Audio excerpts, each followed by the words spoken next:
মিলে আনিও, চাকরির সাথে দুইটা মিলে আনিও, তোমার শ্রমের সাথে দুইটা মিলে আনিও, তুমি তোমার যে কোনো পেশার সাথে বাকি দুইটা মিলে আনিও। তুমি মুরগি পালো তো এর সাথে ইমান আমল কি মিলে আনিও। তুমি আলু চাষ করো তো এর সাথে ইমান আমল কি মিলে আনিও। তুমি মেম্বার তো এর সাথে ইমান আমল কি মিলে আনিও। তুমি চেয়ারম্যান তো এর সাথে ইমান আমল কি মিলে আনিও। তুমি এমপি তো এর সাথে ইমান আমল কি মিলে আনিও। তুমি চাকরিজীবী তো এর সাথে ইমান আমল কি মিলে আনিও। তুমি পুলিশ তো এর সাথে ইমান আমল কি মিলে আনিও। তুমি আর্মি তো এর সাথে ইমান আমল কি মিলে আনিও। তুমি মাস্টার তো এর সাথে ইমান আমল কি মিলে আনিও। তুমি কৃষক তো এর সাথে ইমান আমল কি মিলে আনিও। কোনটাকে বাদ দিতে বলে? কোনটাকে কি করে নাই, বাদ দেয় নাই, শুধু কি রাখছে সাথে? দুটাকে জুড়ে দিয়েছে। দুটাকে কি? من عمل صالحا من ذكر أو أنثى وهو مؤمن فلنحيينه حياة طيبة ولنجزينهم أجرهم بأحسن ما كانوا يعملون। রব্বুল আলামিন বলেন, চাই তুমি পুরুষ হও চাই তুমি মহিলা হও, তুমি যদি ঈমান বানাও, তুমি যদি আমল বানাও, আমি তোমার দুনিয়া সাজাবো, আমি তোমার আখিরাত সাজাবো।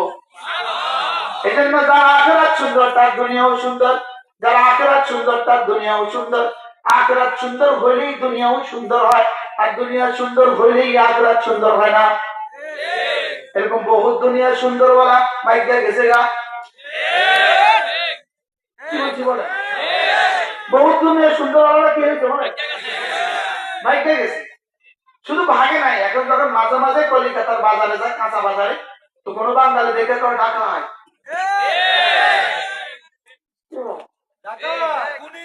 খুনি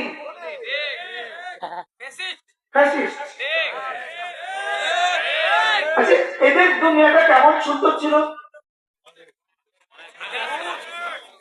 5ই আগস্টের আগ পর্যন্ত। দুনিয়াটা কেমন সুন্দর ছিল বলে? হ্যাঁ, কিন্তু রাজার হালে, আমেরিকার প্রেসিডেন্টের হালে দুরু রাজা মাজা তো খানা নাই। রাজা তো নেপালের রাজারে দুরু খানা নাই। কি দুনিয়া সুন্দর হইলেই আখিরাত সুন্দর হইতে বাধ্য হয় না, আখিরাত সুন্দর হইলে দুনিয়া সুন্দর হইতে বাধ্য। আখিরাত সুন্দর হইলে কি হবে? যেমন উদাহরণ হচ্ছে বেলাল, আখিরাত সুন্দর, তো দুনিয়া আজকের দুনিয়াতে তার নাম নেয় কেন? সুবহানাল্লাহ বলে। যেমন রাবেয়া বস্তি, আখিরাত কি? তা আখিরাত সুন্দর হলে কি হয় বলেন? আচ্ছা, আজকের পৃথিবীতে বেলাল নামের কোন বাচ্চা কি আছে? কোন মানুষ কি আছে? যে বেলাল একজন সর্দার ছিল, উমাইয়া বিন খালিদ, তার চেয়ে বেশি মালদার মুখটা তার কেউ ছিল না। এবার উমাইয়া বিন খালিদের নামে পৃথিবীর কোন কুত্তার নাম উমাইয়া আছে? কোন ইহুদি তার কুত্তার নাম উমাইয়া রাখে না। কি যারা ভাগ্যে গেছে গা, কিয়ামত পর্যন্ত কোন ডগের নাম তাদের নামে রাখতো না।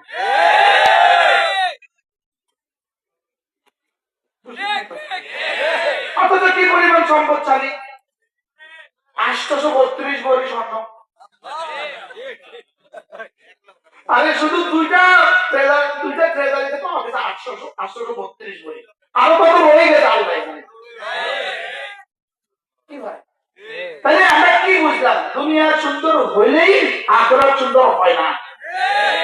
আচ্ছা, এই মুহূর্তে কি আপনারা সবাই জানেন বাংলাদেশে একজন মানুষ ছিলেন যার নাম ছিল আহমদ শফি?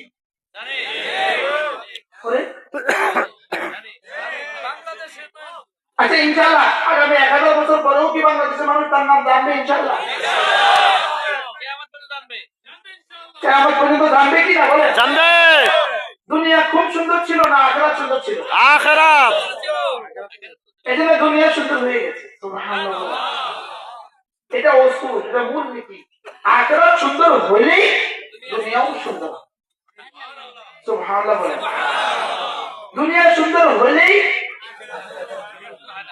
আখিরাত সুন্দর, আর আখিরাত সুন্দর হইলেই, এবার আখিরাত সুন্দর হয় কি দিয়ে? আল্লাহ বলেন সবাই বলেন আরো জোরে ঈমান আমল, আরো জোরে ঈমান আমল, এক আওয়াজ। ঈমান আমল। যদি বাংলাদেশের মিছিল হইতো বাজারে বাজারে কেমন হইতো?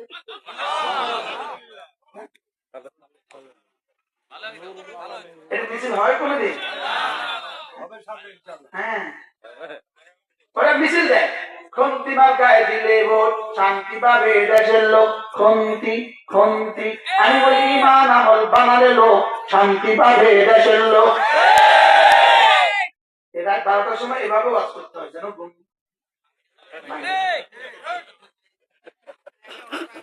ঈমান আমল বানালে লোক শান্তি পাবে দেশের লোক। ঈমান আমল, ঈমান আমল বানানে লোক, ঈমান আমল, বানানে লোক, ঈমান আমল, বানানে লোক, ঈমান আমল, নামার লোক, ঈমান আমল বানানে লোক শান্তি পাবে দেশের লোক। এবার ঈমান আমলের মধ্যে দুটো অংশ বলি, দুটো জিনিস বলি। একটা নামাজ আর একটা জিকির। একটা নামাজ আর একটা কি? এবার বলেন নামাজ জিকির করলে লোক শান্তি পাবে দেশের লোক। নামাজ জিকির করলে লোক শান্তি পাবে দেশের লোক। নামাজ জিকির করবে যত রহমত নামবে তত। নামাজ জিকির করবে যত রহমত আমি বলি নামবে জিকির তত। করবে যত রহমত নামবে তত। নামাজ পড়বে যত রহমত নামবে তত। তিলাওয়াত করবে যত রহমত নামবে তত। দুর্নীতি করবে যত দেশ ছেড়ে ভাগবে তত। ঠিক! আমরা চাইছিলাম পদত্যাগ, তারা করছে দেশ ত্যাগ।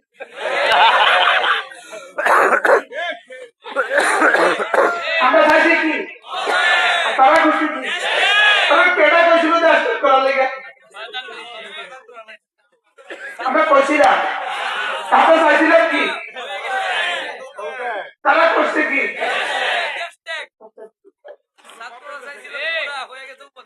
হ্যাঁ,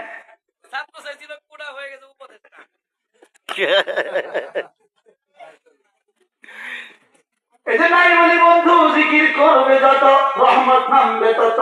জিকির করবে যত রহমত নামবে তত। লা ইলাহা ইল্লাল্লাহ, লা ইলাহা ইল্লাল্লাহ, লা ইলাহা ইল্লাল্লাহ। عن أبي الدرداء رضي الله تعالى عنه أنه قال قال رسول الله صلى الله عليه وسلم من قال لا إله إلا الله 100 مرة لم يبعثه الله يوم القيامة إلا ووجهه كالقمر في ليلة البدر أو كما قال عليه الصلاة والسلام। আল্লাহ নবী ইরশাদ ফরমান, ও আমার উম্মতরা শোনো, তোমাদের মধ্যে কেউ যদি প্রতিদিন 100 বার কালিমা তৈয়বা পড়ো, আমি নবী কথা দিলাম আল্লাহ তাআলা তাকে হাসরের ময়দানে তুলবেন না, অবশ্যই তুলবেন, তার চেহারা হবে পূর্ণিমার চাঁদের মতো। সিদ্ধান্ত নেন, আজ থেকে পড়বই আরেক হাদিসে আল্লাহ নবী বলেন, ফাইন্না ওয়া হাল্লি মিআতা তাহলিলা, 100 বার পড়বা লা ইলাহা ইল্লাল্লাহ, ফাইন্না তামলাউ মা বাইনাস সামাই ওয়াল আরদি, আসমান আর জমিনের খালি জায়গাটা নেকি দিয়ে ভরে দিবে। আসমান জমিনের খালি জায়গাটা নেকি দিয়ে কি করে দিবে? ভরে দিবে। নিয়ত বানান, আজ থেকে 100 বার কালিমা তৈয়বা প্রতিদিন পড়বই ইনশাআল্লাহ। বলেন ইনশাআল্লাহ, বলেন ইনশাআল্লাহ। আল্লাহ কিভাবে পড়বেন? 3 অঙ্গ দিয়ে পড়বেন, দিল, জবান, কান। বলেন কয় অঙ্গ ব্যবহার হবে? কি কি? দিল কাটকা, আমারটা। জবান কাটকা, আমারটা। তাহলে কান কাটকা, কানও তো আমারটা। কানকে আপনি আরেকজনের তো ব্যবহার করবেন না, নিজের তো ব্যবহার করবেন। তাহলে কয়টা অঙ্গ ব্যবহার হবে না? কি কি? দিলের কাজ হলো 3টা, জবানের কাজ হলো 1টা, কানের কাজ হলো ধ্যানের সাথে শোনা। নিজে কি পড়ছি এটা কান ধ্যানের সাথে শুনবে। জবানের কাজ হলো শুদ্ধ করে পড়া। আর দিলের কাজ হলো 3টা, কি পড়ছি ভাবতে থাকা, কার জন্য পড়ছি ভাবতে থাকা, কেন পড়ছি ভাবতে থাকা, কি কেন কার জন্য। সুবহানাল্লাহ। দিলের কাজ কয়টা বলে? কি কি? যখন যে আমল করবো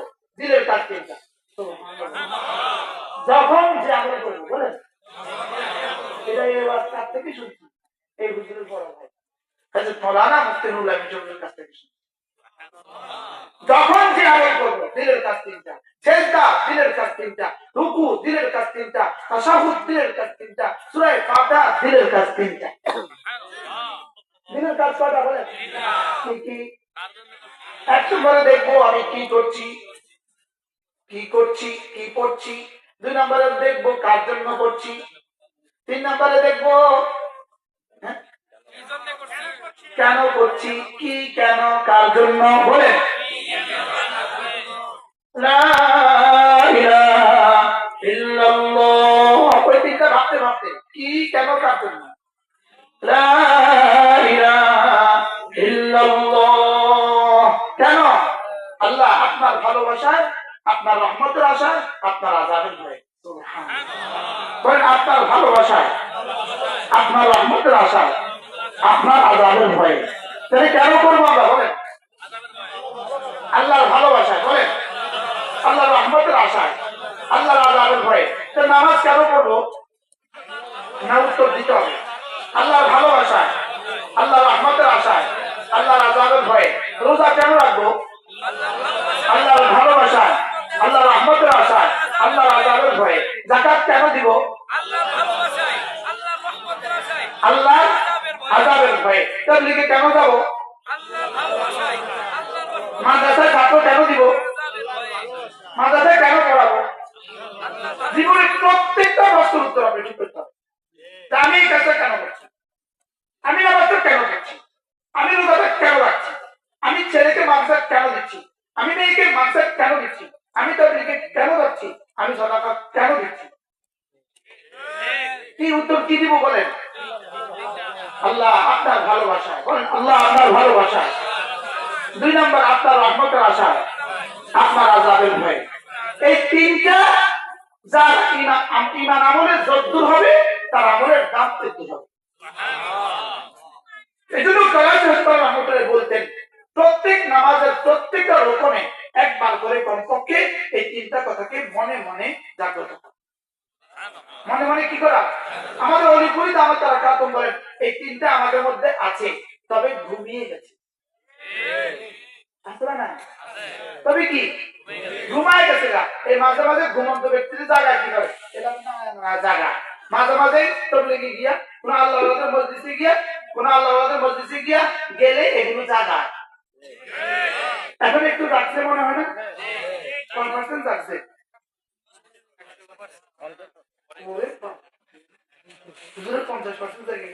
মোবাইলে একটা চার্জ দিতে এত তাড়াতাড়ি 10% থাকবে না।